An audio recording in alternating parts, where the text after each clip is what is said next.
How about that? Coffin nails indeed. Bengals season and any slim hopes of a playoff berth out the window. And David gave me a good idea during the stream, Casey, as I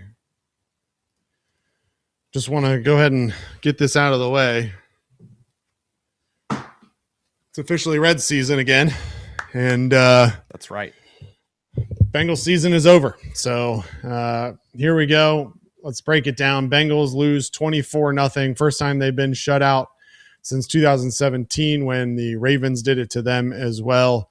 20-0 was the score in that one. This time 24-0. Bengals can't get anything going offensively. Joe Burrow not on his game. Drop passes in the first half. Defense was not terrible, but got gashed in the second half on the ground for sure. Your initial reaction to the unfortunate display of football that we just saw? Oh no, we suck again. That's my initial reaction. Craig, today was just not a good day. It just wasn't a good day, and it certainly was not a fun day. It certainly was not fun for Joe Burrow to go out there and throw 2 interceptions, a pick 6 again, to seal the game off. Man, I mean, what's crazy is that the defense, like, it stepped up a couple different times in the second half too. Like, we were right there. It's crazy that the offense kind of listened to me a little bit, and they had a very long drive. And they were converting on third down. They were right there in the red zone, and it just, I think, unfortunately, the well-timed blitz up the middle just wasn't expecting that pressure right there. Joe Burrow throws just a pass that I don't even know what he was really looking at. I just think he was trying to get rid of the ball and way underthrow or just way behind someone. Can't really justify it. It was just a terrible idea by Burrow. Once again, he made a lot of bad decisions today. And, today just wasn't their day. Whether you want to point at it being just a one-off thing or you want to point at the team kind of starting to roll over a little bit and maybe they're giving up on Zach. Regardless of what you think, just wasn't good enough today. Certainly wasn't good enough. Was not good enough. A couple super chats in early here in the post-game show.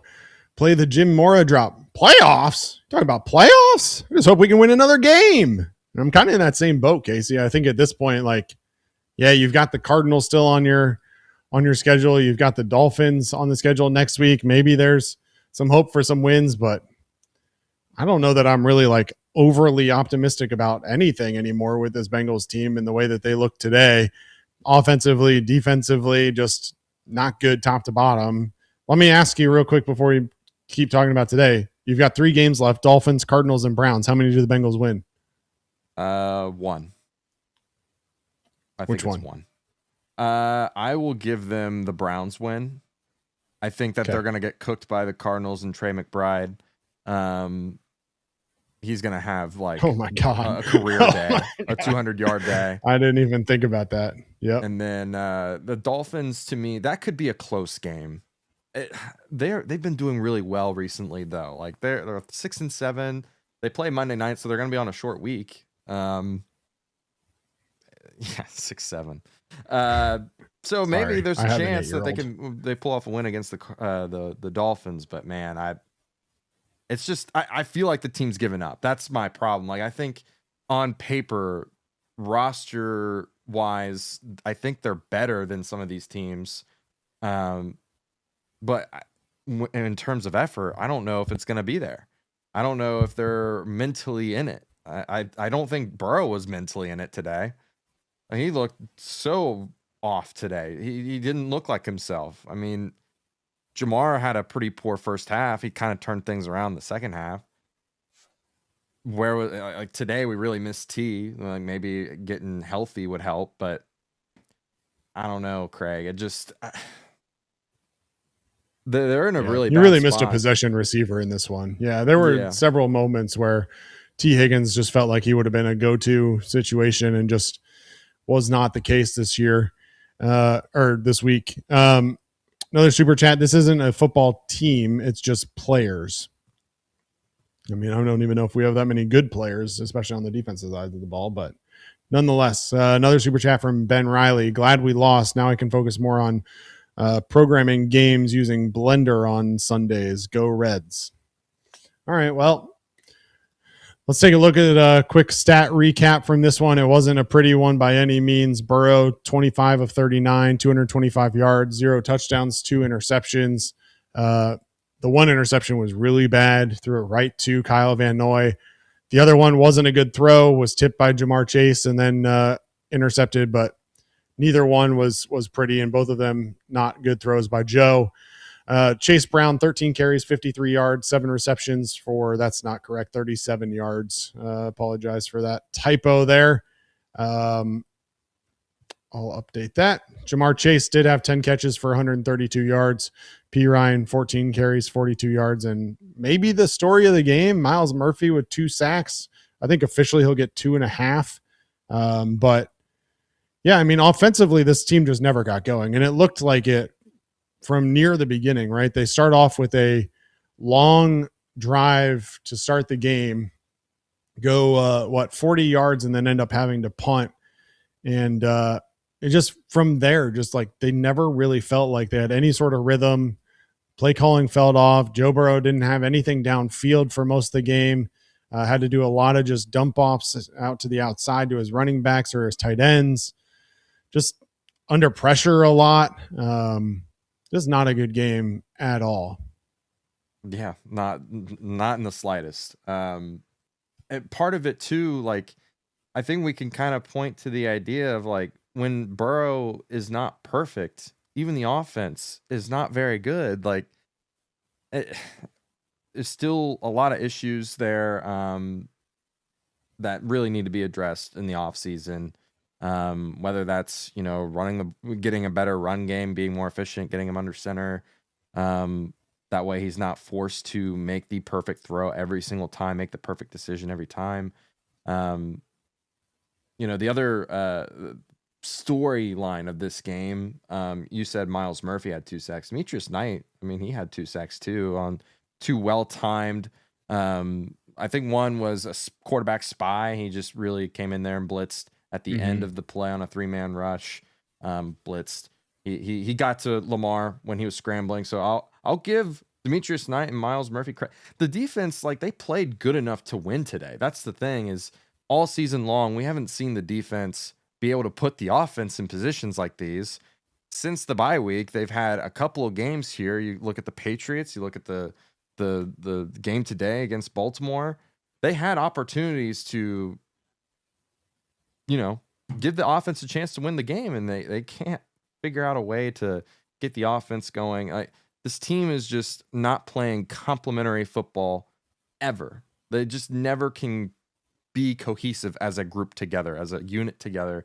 They just somehow stumble and fall. And whether that's the leadership in the locker room, if that's Zach Taylor or the players, something's got to change, man. I don't know how you look at today and go, there's nothing wrong with the locker room. There's nothing wrong with the staff. There's nothing wrong with what we do from top to bottom. I mean, we said it on the halftime show. They're in trouble with the league because they can't get the seats cleared off. Like, come on. They got to really look at themselves in the mirror, ownership, leadership, and say, we will not take this mediocrity any longer. We will not let another golden ticket, our franchise quarterback, rot and waste away. Like that's basically what's happening right now. What we're seeing with our eyes is just he is rotting away here. I don't know how, as a team, that they can just go forward with this and not change anything. That's my biggest my biggest thing right now, my biggest storyline, I guess, going into this. There's got to be some sort of change. If you want to try to roll into some momentum to the next season by, firing Zach and showing like, hey, we're gonna change some things around here, play hard for an interim coach. Those things can happen. Not that it matters. I mean, we're not going to make the playoffs. I'm pretty sure we're eliminated after that loss. So, I mean, what do you play for? I don't know. I'm done ranting. I just feel like I've been sitting here going in circles, but that's pretty much how the season has gone all year round, man. It's just not acceptable. Yeah, I mean, the Bills lost last week, especially the last 7 minutes when Burrow threw those 2 interceptions that broke the backs. Just felt like it did exactly that. Like it just broke the Bengals' will, and there was zero real effort today from the very beginning. It felt like they came out flat. They played flat throughout the entire game, and unfortunately just have really no interest, it felt like, in playing this game from almost the very beginning. And Joe obviously had some interesting comments from the week and talking about having fun and being interested, and it just like it carried over. Like honestly, it just carried over. And if you're spending the entire week down in the dumps like that, then certainly you're not going to come out and play well on a Sunday. That is for sure to be expected. Yeah, this certainly wasn't fun. It's just, yeah, we had to sit here and watch that. That's not fun. Yep. And so now the Bengals missed the playoffs for the 3rd straight year in Joe Burrow's prime, including only one season that Joe Burrow played all 18 or 17 games, which is obviously an issue, but they're going to have to figure out what to do. And obviously the question becomes Zach Taylor, and rightfully so. It's been the question now for several weeks. What is the future of Zach Taylor? What is the future of Al Golden? What is the future of this Bengals front office? I've given my opinion plenty of times. Casey, I know you've been kind of in the background and maybe haven't had as many opportunities to speak your mind on what this offseason should look like from a Bengals perspective. So let's do that. Let's get your perspective on Zach Taylor and Duke Tobin and what you think should and what you think will happen this offseason.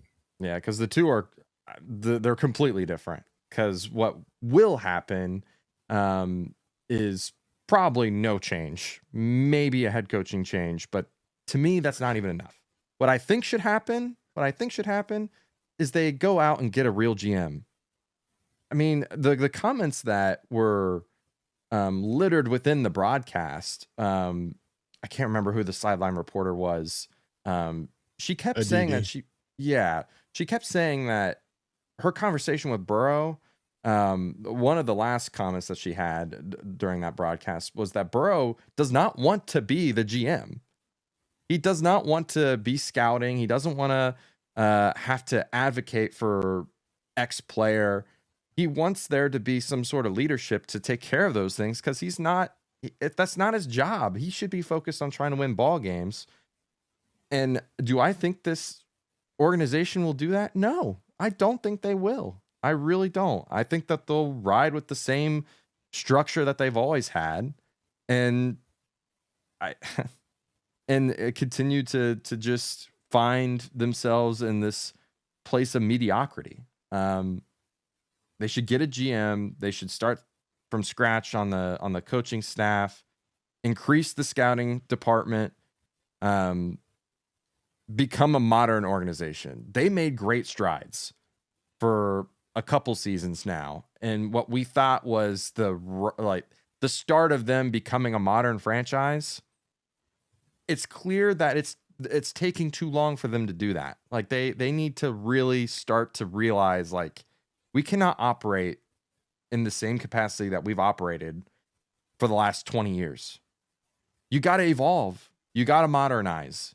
You got to become a leader of innovation, right?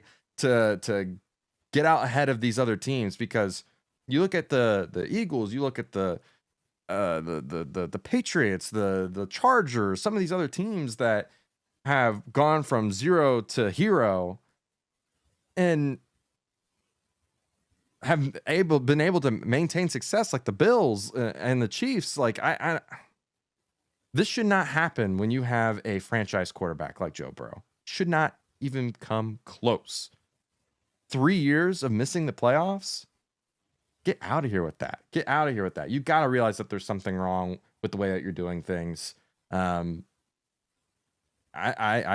really hope that they can be self-critical, be self-analytical for once, look at themselves in the mirror and say, I don't think we have this. Let's go find someone that can help us. Let's just find someone that can help us. I think that's all it really takes, is the realization that the way that you do things is not going to work anymore, that it's not been working. So if you want it laid out quick and short, I think they should get a GM. I think they should start with a new coaching staff. I think expanded scouting department would go a long way too. And I think that, hitting hard on defense and free agency would help, obviously. I don't think that's the greatest free agent class. I'm looking at veteran leadership for linebacker. I think like Devin Lloyd's available, Devin Bush, just bring in some leadership at the linebacker position. Lots of safeties available. Go get you a bona fide safety. Like, is Kyle Duggar going to get a contract from the Steelers? I don't know, maybe. But maybe go after him. Inject new talent in free agency at every level of the defense. I think that goes a long way. And then come draft,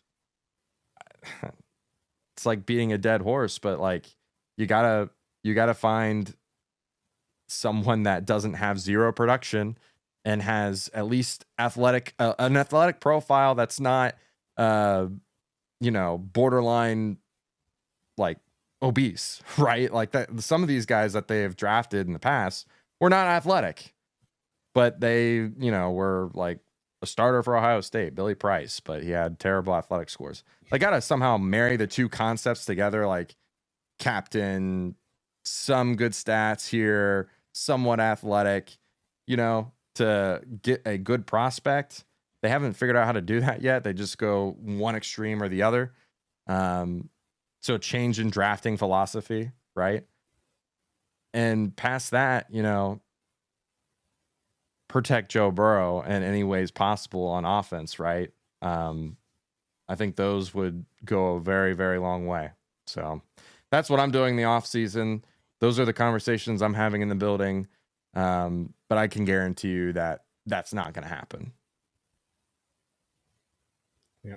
Colin Will is a member for 17 months, said 3 straight years without making the playoffs. Zach Taylor has got to go. Speaking of Zach Taylor, he spoke to the media shortly just a couple of minutes ago. So let's take a look at a couple quotes from the post-game press conference, Casey. Started off, as a play caller, it starts with me. When you walk away with no points, there is a huge amount of accountability that I have to take for that. Sure. Yeah. I mean, we haven't been shut out since 2017. I would hope that he takes some credibility for this performance. Again, part of it I do think was not just because of play calling, but because the players are just out of it.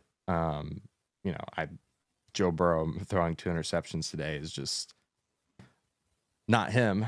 And that final pick 6 was brutal, but yeah, didn't have a real impact on the outcome, though. That game was over either way. Meanwhile, the only remaining game from the early slate, Gardner Minshew in for an injured Patrick Mahomes, just threw an interception to Derwin James. Chargers are going to win that one 16-13. So Bengals and Chiefs may both be eliminated from the playoffs on the same day. Wow. Yeah. Around the league from the early slate, Bears dominate the Browns 31-3. Chargers beat the Chiefs 16-13. Bills beat the Patriots 35-31. Commanders beat the Giants 29-21. Jaguars beat the Jets 48-20. Texans beat the Cardinals 40-20. And the Eagles beat the Raiders 31-0. What are your thoughts on the team's effort? Zach Taylor said, well, we held them to 3 points in the second half. Great. And you put up 0 points. Yep. Zach Taylor asked why he and his coaching staff and the organization believe they're the right group to lead the team forward. And he says, I believe in everybody we got. So basically the same exact post-game press conference we've gotten all season out of Zach Taylor. Casey, we've done enough of this. I've been live for 3.5 hours. Any final thoughts on today's absolutely brutal football game, top to bottom? I mean, the one thing that I will say is that I feel sorry. I feel sorry for you, and I feel sorry for Reed for having to sit through this miserable season. Hopefully, we can just go into the evaluation mode, right? And just learn to watch the game from like the perspective of, oh, is Myles Murphy breaking out? Is Osai starting to come together? Like, can we start finding pieces to look towards the future with? I know some of you are like, why you love Myles Murphy so much, or Osai? Like, I don't, but like, can we find something to look forward to, right? Can we hang our hat on DJ Turner? Can we find the love of just watching good players perform really well? Like, I know Jamar had a poor first half, but he really showed out in that second half. Hopefully Joe Burrow can turn things around, give us a performance like he said. Yeah, I mean, I'm just as tired of this season as everyone else is, and hopefully we can just find some entertainment, some fun, and start evaluating what's staying and what's leaving. So that's all I got. Well, I'm sure we all can't wait for it. But next week the Bengals will be back in action. Sunday, December 21st. That game got flexed out of prime time. It'll be a 1 p.m. game. They travel to Miami to face the Miami Dolphins, who will go up against the Steelers on Monday night. So they currently sit, I believe, at 6-7. That game at Hard Rock Stadium. We'll be live as we always are, starting at 12:30 for our pregame show, and then we'll have a live watch along and postgame show afterwards. Breaking news on that front: I will be in Cincinnati at the Chatterbox Studios. Reed and I will be doing the watch along together from Chatterbox Studios there in Hamilton. So you'll have Reed and I for the entire day, and we'll take you through from 12:30 all the way through the end of the game and into the post-game show. So we hope that you will join us, even though the Bengals aren't exactly a whole lot of positive to tune into. I hope maybe hanging out with Reed and I for a few hours will bring you a little bit of happiness, even if the Bengals can't. So until then, we'll be live with any breaking news if there is anything. But otherwise, make sure you check out Off the Bench at 10 a.m. Monday through Friday in the Stone Shield show starting at 11. For Casey McAllister, I'm Craig Sandlin. This has been Chatterbox Bengals. Bengals lose 24-0 to the Ravens. We'll see you next time, everybody.